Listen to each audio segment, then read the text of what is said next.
Well, welcome back to online learning, everyone, or remote learning.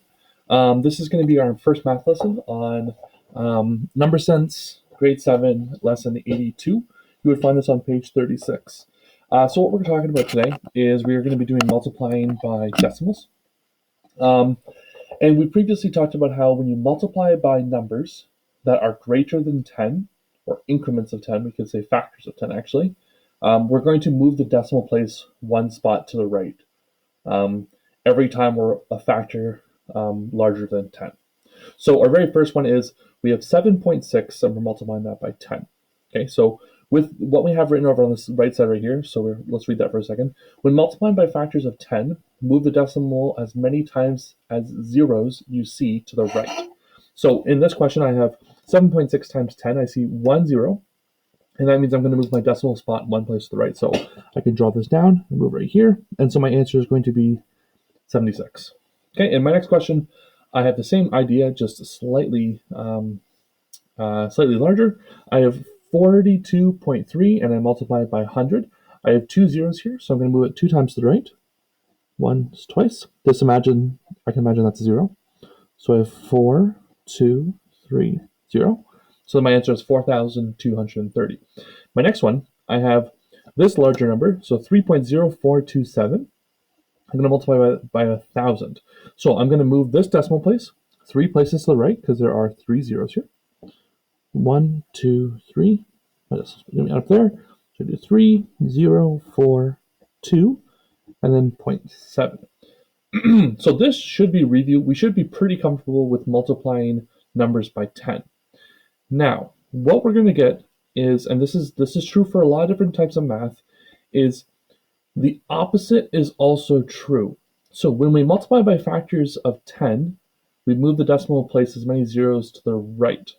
Now we're going to do the exact opposite. So let's look at this question now. So we're going to read it first, and then we're going to explain what's happening. So when multiplying by factors of 10 that are smaller than 1, move the decimal as many times as zeros you see to the left. So what I see here is I have 7.6. I'm multiplying it by 0.1. So how many zeros do I see right now? Well, obviously I just see the 1 0.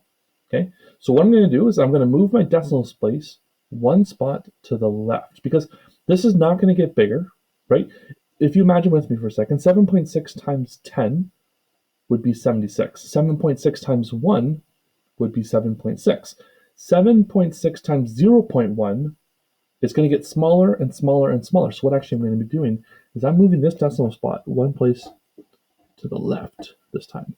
So that's going to turn into 0.76.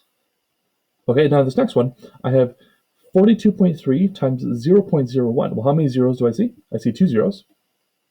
And that means I'm going to move my decimal place 2 places to the left because this is smaller than 1. This is significantly smaller than 1, right? So 2 places to the left because I have 2 zeros here. So I'm going to go once, twice. So my answer is going to be 0.423. Now this last one I have 304.27 times 0.001. Or I could describe this as 1,000. 1,000. Okay, how many zeros do I see?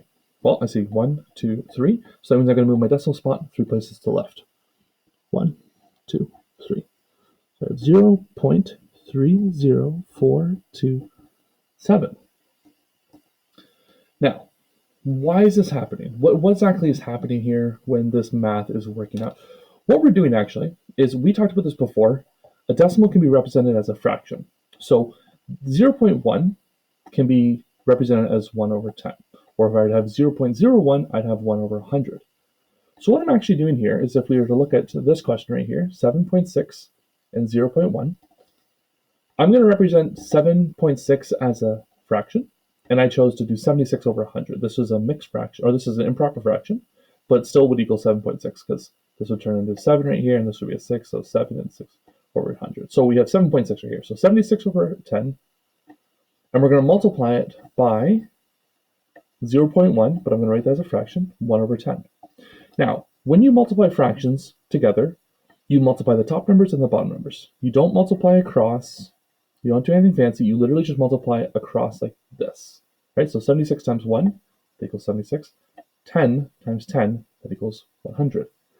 If you were to turn this number right here into a fraction, what are we going to get? Well, we're going to get this number right here, 0.76, 76 hundredths. All right, now this next one, I've started with the number 42.3, and I've changed that, so I'm doing the exact same question here. I started with the number 42.3, and I turned that into an improper fraction, so it's 423 over 10. And then what I'm going to do is I'm going to multiply by 1 over 100, because that's 100th. So 1 over 100. Now I'm going to multiply straight across. 423 times 1 is 423. 10 times 100 is 1,000. So now I have 423 thousandths. I've gone to a lot smaller number. Okay, and the same concept, this one is the exact same idea. I have a really big number, it's 304.27. I turn that into an improper fraction. I'm going to be multiplying by 1,000ths, it's right here. And now I multiply these bottom numbers, this guy stays the exact same, and I have 1,000 times 100, which turns into 100,000. So that equals 30,427 over 100,000. What's that answer going to give me? Well, it's going to give me 0.30427.